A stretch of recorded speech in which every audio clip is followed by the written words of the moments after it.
kalaban ng mga tiwali at abusado sa gobyerno. Tapat na pagbabalita upang maibigay ang mahalagang impormasyon. Pinoy Media Observer.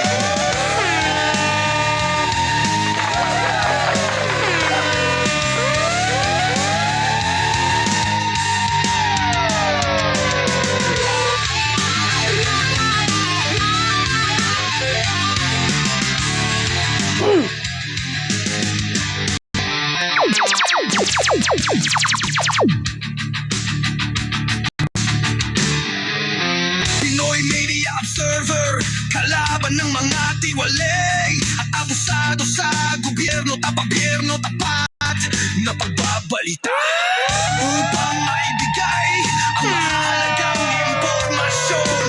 Pinoy Media Observer.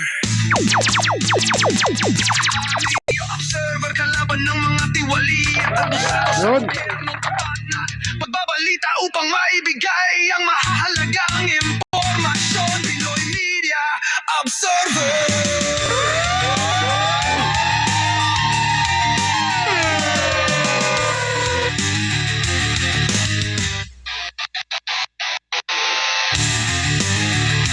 Siyempre, Pinoy Media Observer live sa Facebook.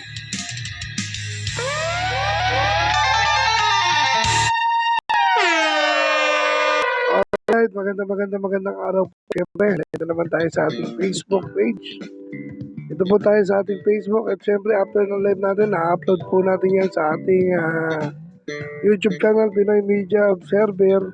At paki-login na rin po kayo sa aking website, Pinoy Media Observer, na nasa baba. Yan, makikita niyo po. Pinoy Media Observer.blogspot.com. Yun. At syempre, ngayong araw ay araw ng Huwebes, no? March 12. Oras natin ay 2:14 na ng hapon. Bati ko lang muna ay mga kaibigan. Siyempre, condolence pa rin kay Redin Oro. Kay Redin Oro, sorry, napindot siya. Tawa-tawa. Condolence po kay Kuya Redin Oro at sa kanyang pamilya. Mula sa Pabustan family po. Yun. At siyempre, pagbabalita ni Kuya Redin Oro, napakaganda ng mga balita. Nakita ko po talagang solve. Ang ganda. Ng Mago TV, no? Ng Mago TV yan, yung kanyang pagbabalita. Alright, syempre, ngayon ay live na naman tayo dahil magbibigay na naman tayo ng mahalagang impormasyon, mahalagang impormasyon para at tapat na pagbabalita sa ating mga kababayan. Siyempre, hindi po natin ubusin ang balita, mga latest update. Mga kita po ng ating mga kabayo kay Jimmy Guban, latest update sana natin. Kaya lang 1 year ago pa yung kanyang latest update na matagal. Tagal na. Ay, siyempre, pati mo na natin yung mga sumusuporta sa atin na yung si Barangay Captain soon to be, no? Si June Nobinya. Yan. June Nobinya ng Barangay Maribalo, Quezon City. Yan. Hello po, sir. Magandang araw po. Good afternoon. Okay, kasi dami na namang issue, no? Mga latest update na dapat abang-abangan natin yan, no? Hindi pwedeng nakakalampas yan, no?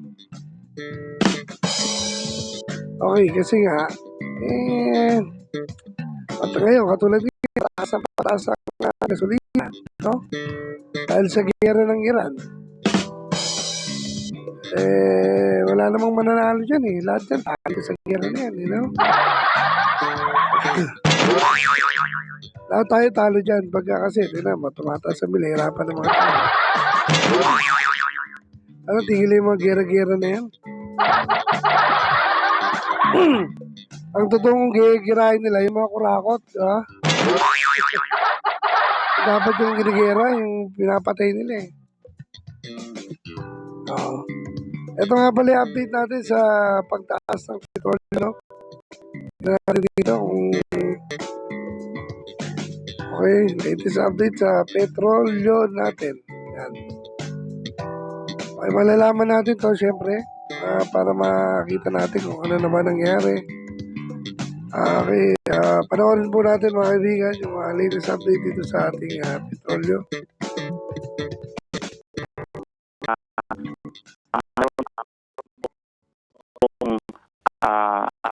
Infraction no na aming secretary na ang end of this week para makumpleto ko natin yung 5 trading days, makompute natin yung magiging total estimate for the week.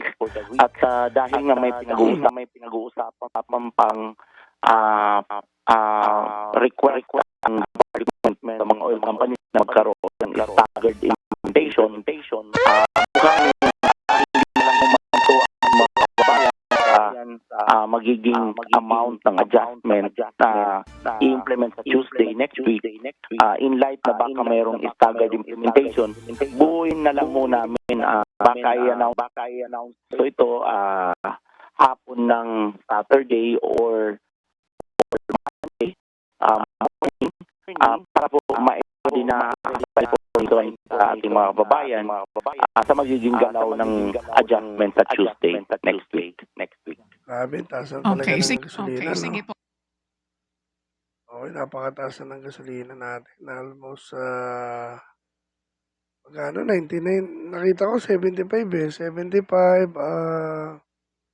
merong 75, meron ding 65, pinakamababa, no? Grabe, kawawa yung taong bayan sa mga nangyari sa bansa, no? Kasi nga, dapat makurakot na lang yung ano yun eh. Makurakot na yung bansa kasi hindi naman Pilipino yan, lalo na sa mismong nakakagera, di ba? Gera eh. Siyempre, mga bata, yung problema dyan, yung mga bata, di ba? Yung nakawawa, mga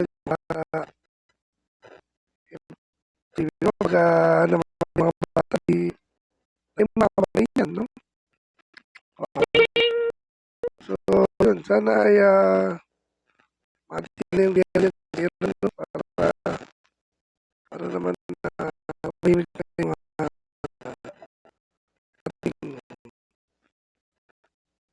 yun, yan. Shout out po.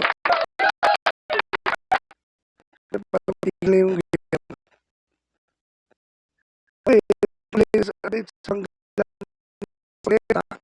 at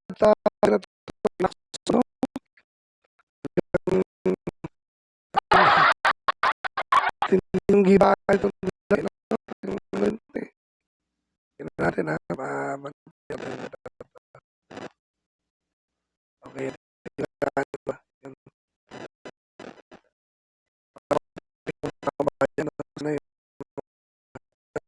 ninyo sa nakakarating itong video ito, siyempre atin live tayo kaya ito makulit at relax, no? ito ba yan natin may maingay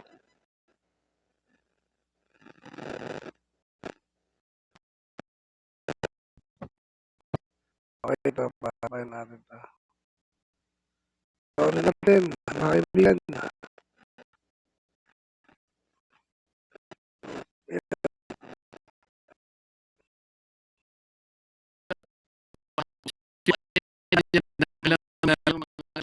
Alaman tungkol dito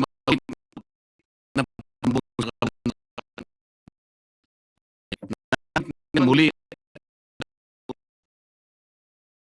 Orange Street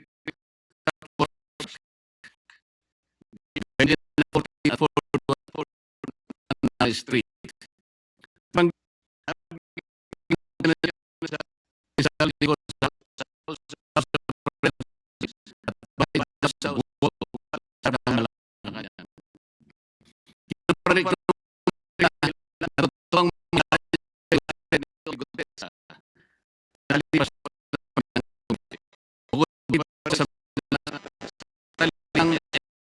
investigo ng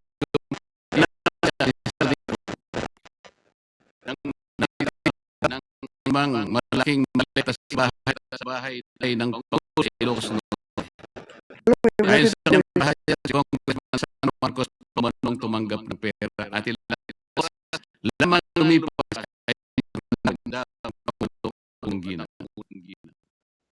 Ito eh. Pero nung na chairman ng BSC, sa harap sa taong bayan at sa tanongin sa kanilang mga pahayag, gaganap kailangan ng kanilang kredibilidad bago pa masuri ang kanilang salaysay sa harap ng Senado.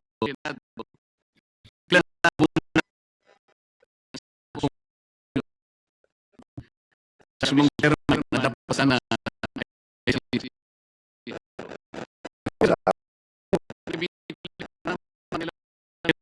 pilikat ng mga hindi man lang bigyan ng portfolio sumubok sa mga teorya.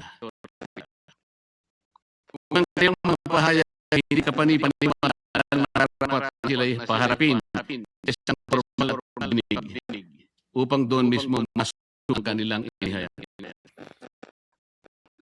Ang chairman po ng BRC ang dapat magpasya kung sino ang dapat ipatawag sa dalawampu ang bilang ng miyembro ng Blue Ribbon Committee. Nakonsulta po ang isa-isa ng mga miyembro ng BRC. Kinausap po halimbawa si Senador Bam, si Senador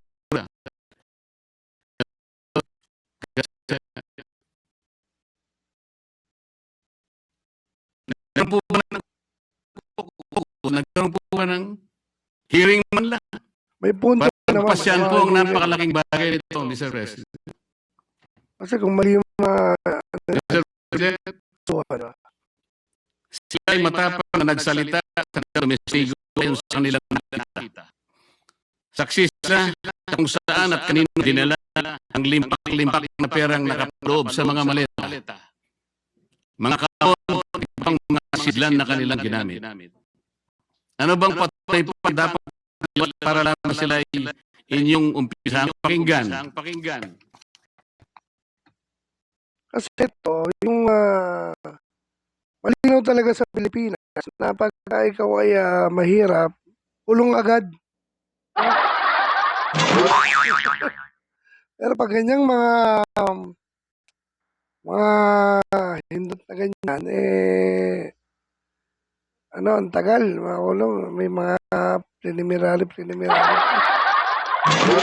Wala, hindi mo na ikulang. Pero pag sangkahig santo ka na, kukulong ka ba? Dito sa Pilipinas talaga. Kawawa ang taong bayan dito. Tignan mo yan, andyan na, may testigo na eh. No? Shoutout nga pala sa ating viewers. Yun. Thank you po, salamat.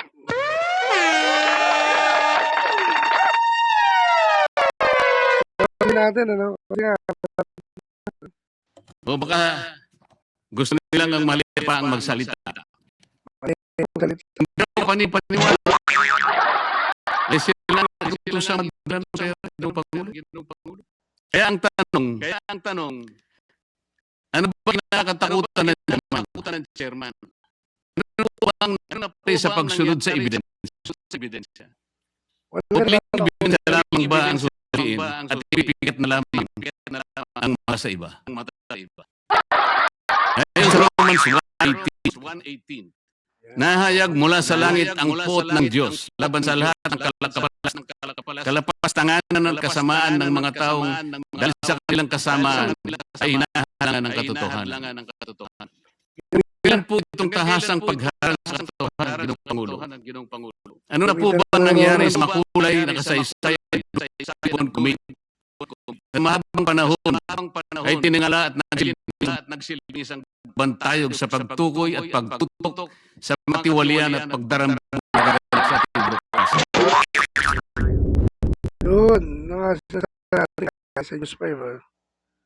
Okay, kasi ano yan, legit yung balita na yan. So So, dali na naman ni Marcoleta si ano eh, no? Pero parang totoo eh, no? Diba? Kasi unang-una, mga kaibigan,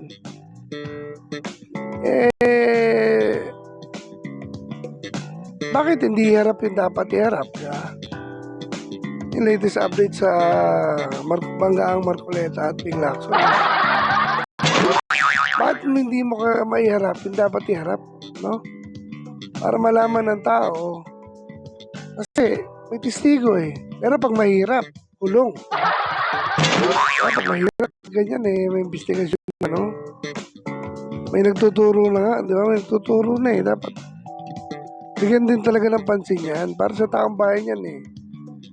Yung mga Marcos yan, hindi naman nilalabanan yung Marcos. Kumbaga, kaban ng bayan ng ninakaw eh. Yung kaban ng bayan. Bilin yan. So, taki nangyari. Nabubulgar eh.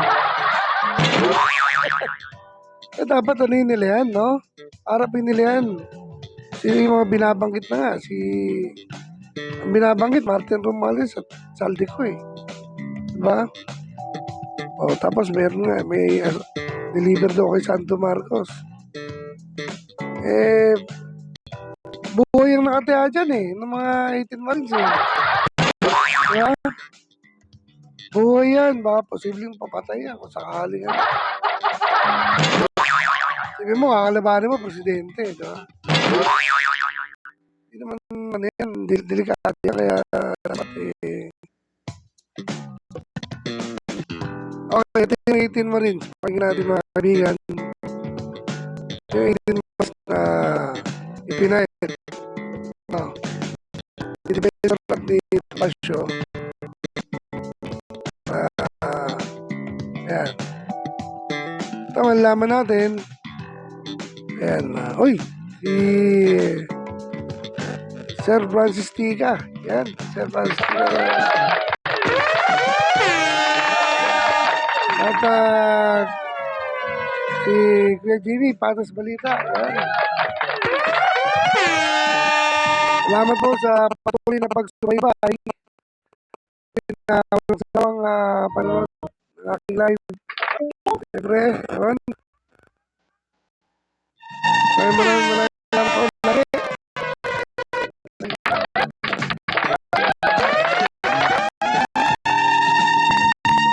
Shoutout, shoutout boss, Boss Francis Tica. Live. Margo TV live yung mga yan. Nanood din natin yan ng Margo TV. No? Idol natin yan. So, ito. So, ito yung patas balita sa kanyang pag-e. Araw-araw, patas balita, panik at pahanap. At syempre, subaybay nyo rin yung kay Boss Francis Tica na at sa Patas Balita pala ay si hosted by Jimmy Stacchio. Yun. Boss Jimmy Stacchio, Patas Balita. At syempre sa pagsikagapay ng bayan at Margo TV, Reforma, Boss Francis Tica. Ano boss? Ilan tayo lahat boss? Mga panay dyan. Tapos si Kap eh. Para masimulan na natin tong segment natin ito.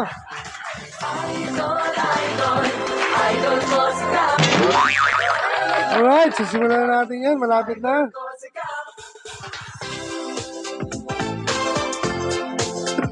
Sisimulan na po natin. Idol ko si Kap. Itanong mo kay Kap. Sabi ni Boss Francis Tica, no? Sa oras ng kagipitan, Siyempre. Okay, yan ang aming segment. Itanong mo kay Kapitan. Pupunta na tayo sa mga barabarangay upang makakapanayam kung ano ba ang kanilang mga plano. No?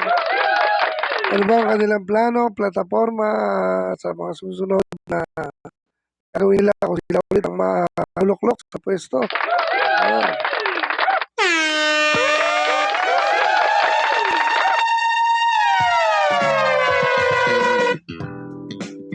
Alright. Sino? Sikap. Kung sino man yung mapupuntahan natin, boss. Nakakapitan dyan.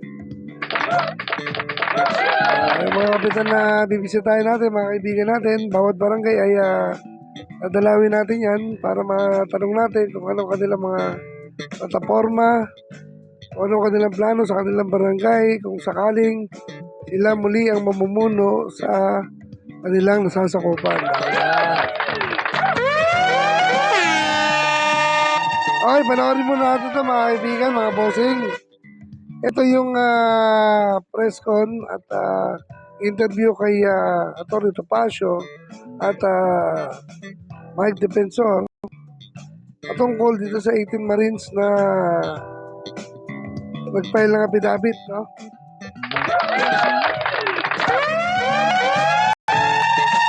Kasi alam niyo, ito yung pinakita ko.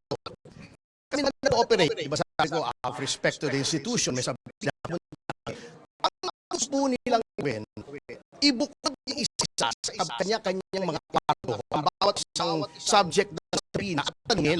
Hindi po pwede yun. Now we are trying to get statements na maaring self-explanatory. Maaari, kasi I insist, wala kami tinatago. That papasok na yung right to remain silent dyan. Kasi, with respect to the Marines, ayoko naman pangunahan si Atty. Baligod. Pero yung sinasabi nila, with all due respect to our NBI friends, na hindi daw custodial interrogation yon, titignan daw nila yung credibility. Kung sabihin nila hindi credible, is that not a crime of perjury na sasabihin nila? Diba? Kaya very suspicious po ito. Ginagawa nila na isasabihin nila, i-interview nila isa-isa. Alam naman na isa lang ang abogado ng labing-walo. Sabi ko nga sa kanila, ano bang partisipasyon ng aking kliyente was not mentioned na sabihin. Hindi naman sinirereklamo. Sabi ko, kung talagang gusto nyo mag-imbestiga, bakit patawag? So, plano kasi ng NBI, isa-isayin daw bawat kwarto at isusupina. So, parang ganun, tinakot na. Diba? Parang nangyari, tinakot mo na yung mga tao nun. Siyempre, isusupina mo. At ako na kung ayusin mo yung isusulat mo dyan. Parang kasi sa isang kwarto yan, kasi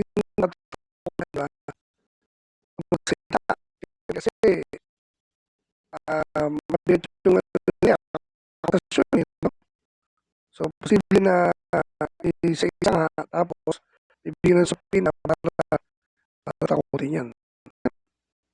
Banata natin, boss, ang kapitan na umasta na oo nga, boss Francis, tama yun eh.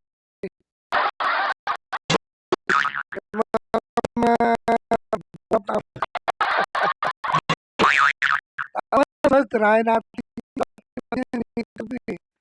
Ay, mga kagawad na may junk shop. Yung mga nakal doon sa eh. Tawag mo naman sila ng bangka. Tapos hindi naman sa bahay kakal doon, di ba? Desyan. Sidewalk, di ba? Hindi sila, madami yan dapat eh. Tapos yung mga kwarto na ginawang mall. Kasi sabihin natin yung mga kapitan natin dyan, anong hakbang o ano ang kanilang paraan para masugpo yan. Dapat talaga, ganun ang ginagawa dyan eh. Wala, boss. Hindi kasi ito, naka-prism ako, boss. Prism live! Hindi tayo sa Facebook para makapaglagay tayo ng mga Mga ito kasi kailangan ito malaman ng tao. Latest update to eh. Ayan. O nga pala, ang oras natin ay 2:38. No? 2:38. Ng hapon. Ayan, 2:38 na po ng hapon. Ayan. Ito, game. Tuloy na muna natin to. Tuloy ko muna to, Boss Francis. Ha?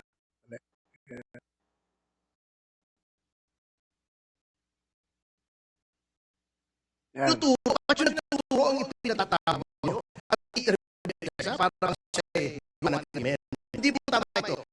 This is a form of harassment, intimidation, and intends to send a chilling effect to those na gustong mag-testigo, pag kayo nag-testigo, yung gagawin sa inyo, interviewin kayo, patatawag kayo, sigaham kayo na para bagang kayo na yung kriminal.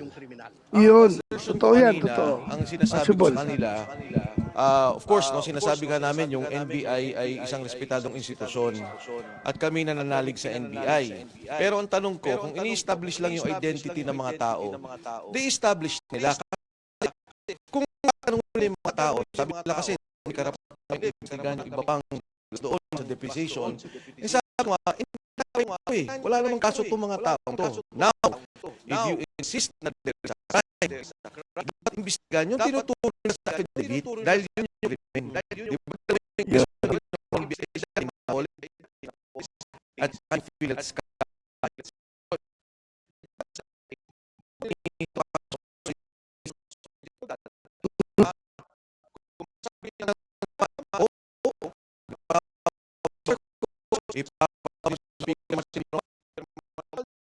ipapatawag nyo sa Pangulong Bongbong Marcos na magit sa yan, papayag kami sa totohanan at kabuwang investigasyon. Pero kung iimbestigahan yung mga tao na nagsalita, anong krimen doon? Anong krimen ang nagawa nila? At anong krimen para imbestigahan ng NBI? Mali, imbestigahan pa yung nagreklamo. Yes. Correct. Correct. Tama. Correct. So wala nag-file sa korte, pag nag-file pala ako sa korte, tanongin ng piskal, sino ka ba?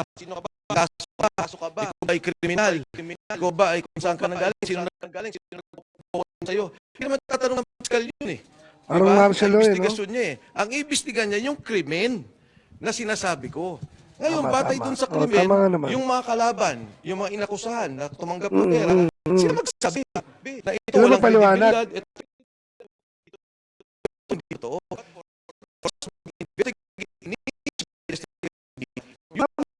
Yung biglang may kasalanan. Nagreklamo ka kaming katotohanan sa pagnanakot sa gobyerno, pagkatapos ikaw inimbestigahan, parang di ata. Dapat mo paliwanag dito. Pinaranggit sa paliwanag. Sabi ko ganito yung sinasabi ko kasi sinasabi since that is an affidavit, meaning to say it is under oath. At nung isang araw, pumunta rito yung notaryo at napatunayan niya, siya ay tunay na abogado, siya ay notaryo at humarap sa kanya yung 18 na mga nagsagawa na affidavit. That entire si affidavit, full credit. Ibig sabihin yan, kung wala ko ang totoo, sino ang makakontra dyan? Yun bang yung NBI? Hindi po binabanggit. Ikaw ang mag-defend. Ikaw ang magsabi, bakit hindi totoo ito?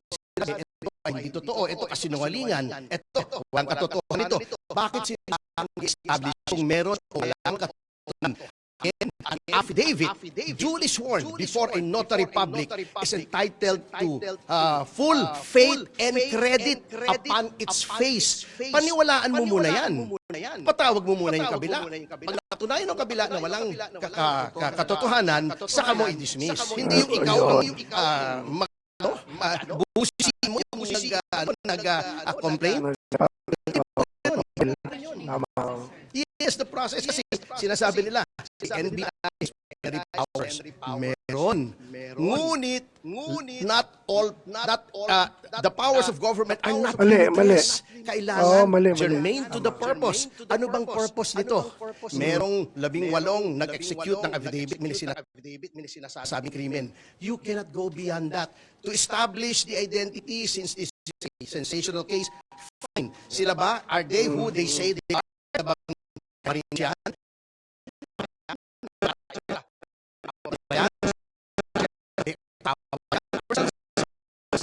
Beyond that, have to take affidavit. Kanina hindi masagot natin. Tawag nila o hindi.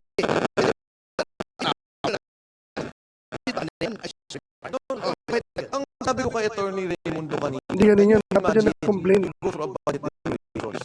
Tapos nakikita tong ganito, na yung resources ng government ginagamit para sa ipag-imbestiga ng isang sinasabi ng hindi namang krimen. Kasi sabi nila, establishing the identities.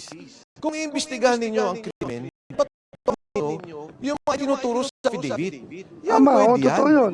Di ba? But Dapat if you ganun nga, be wasting the resources of government, yung mga tao, investigation, intel report, lahat ng ginagawa, talagang hindi naman maganda. Tinanong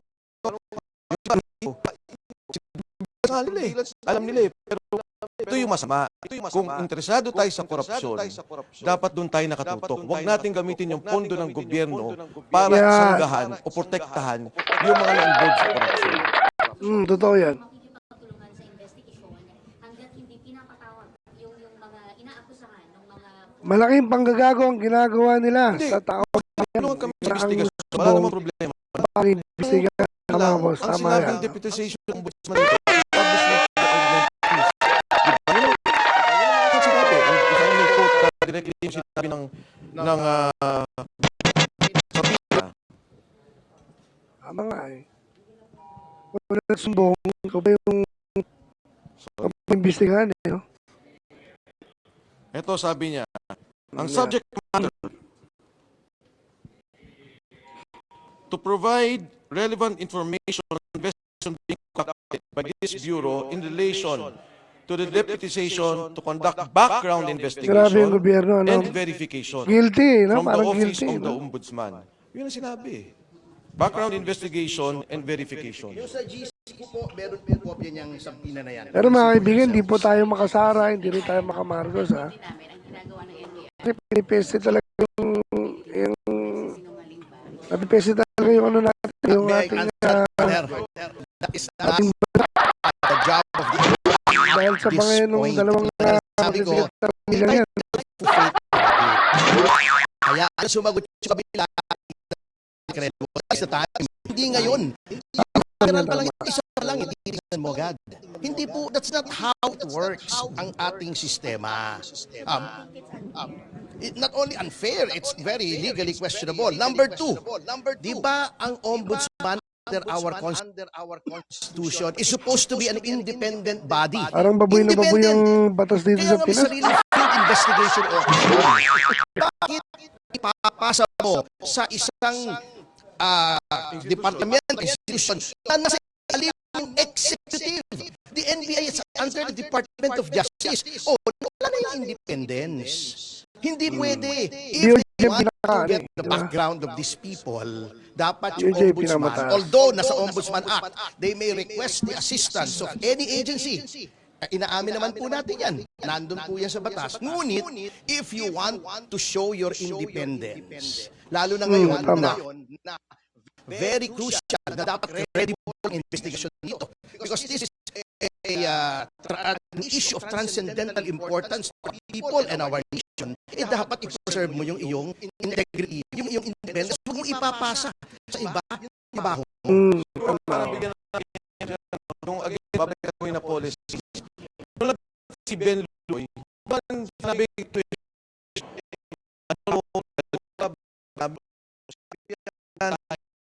ka ba wala kang diba? Tinignan doon yung sinasabi. And they investigated the payoffs, nagkaroon sila investigation dahil patulong din yung ombudsman ng panahon na yun. Ganon sana. Nung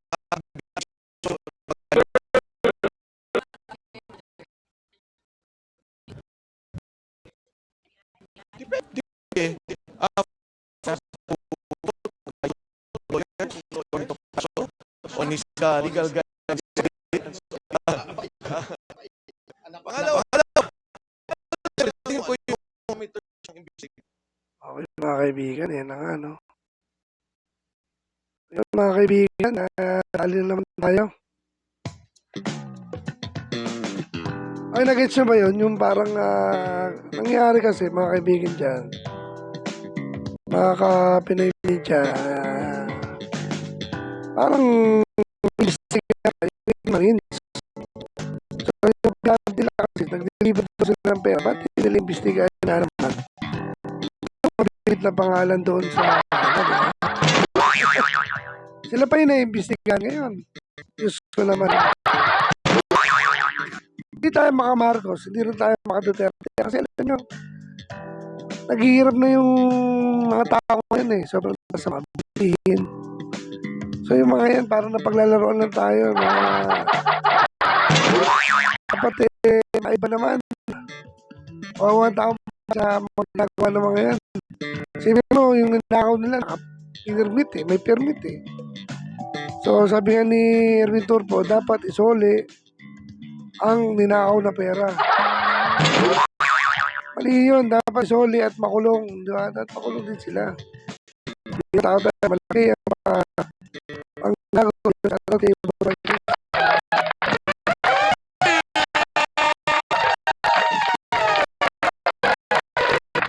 Kaya pang gagawin nila ang bayan talaga totoo.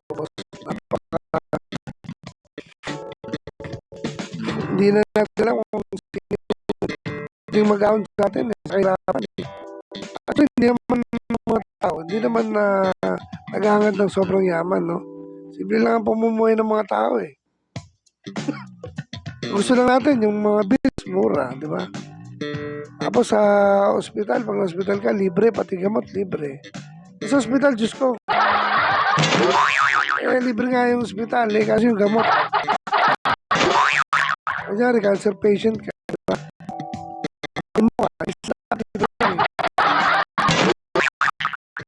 Paki mo, libre. Dapat bayad, ang mahal ng bayad. 1,000, 5,000 din yata yan. Kumukunin yun. So, mga kaibigan, ayan, latest update sa 18 Marines, no? Tuloy-tuloy na yan, tingin ko. Pero, anong nangyari? Sila na-imbestiga ng NBI. Sila pa na-imbestiga, no? So, parang minilis, no? Wala pa rin tinatago. Imbestiga.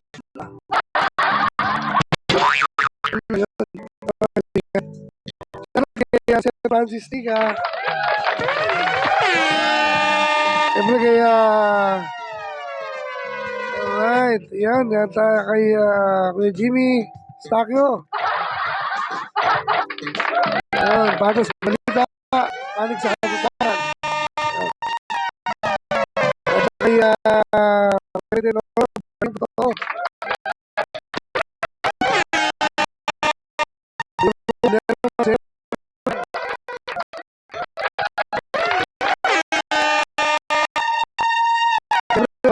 hindi ko lang yung mga kaya nagkikibig ko si Boss sa Luisito Real. Kabalikat ang masa, sangga ng bayan.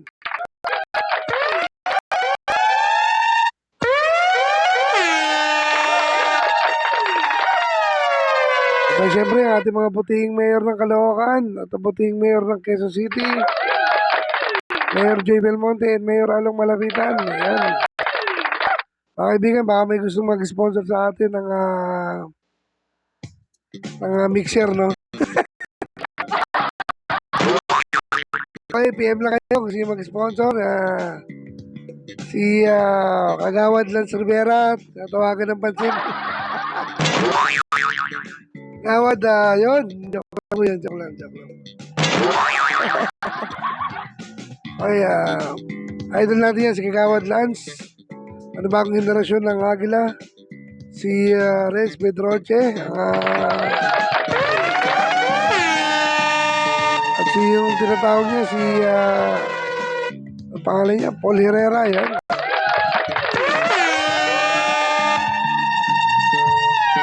bagong henerasyon ng Agila. Okay, sino ba yung mga hindi natin nabate? Baka magtampo eh. Si kay Johnny Ferrer, yan. Kay Johnny. Johnny Ferrer ng Balita Online News. Siyempre, shoutout din sa mga nagla-livestream araw-araw.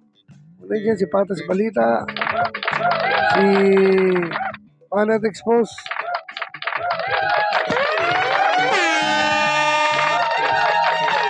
ay Banat Expose din ni livestream ni Daniel Santos at Daniel Sanchez.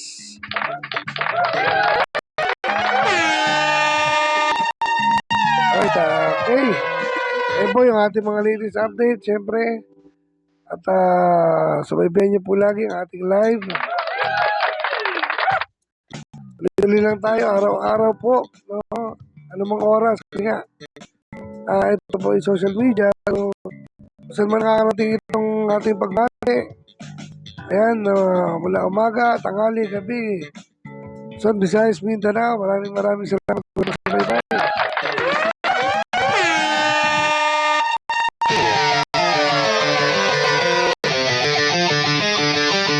Pinoy Media Observer, kalaban ng mga tiwali at abusan sa Laban ng mga tiwali. pagbabalita upang maibigan ang mahalagang impormasyon. Pinoy Media Observer. Laban ng mga tiwali, Pinoy Media Observer. Naghatid na mahalagang balita at tapat na pagbabalita po.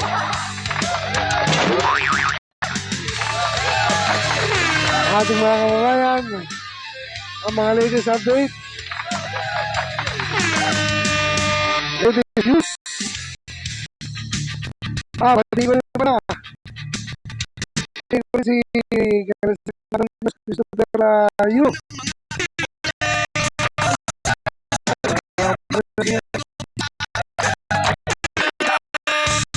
Maibigay ang mahalagang impormasyon. At si Antonio Ang. Media Observer.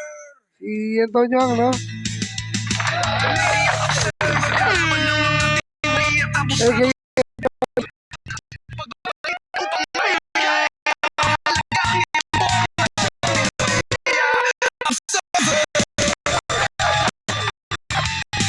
Antonio Ang, kay Popoy. Ano lang dito, Popoy.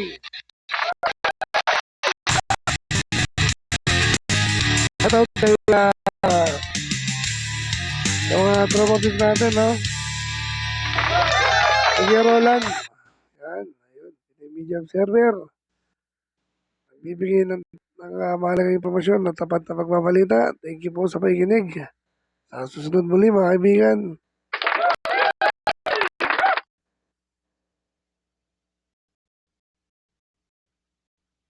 Media Observer.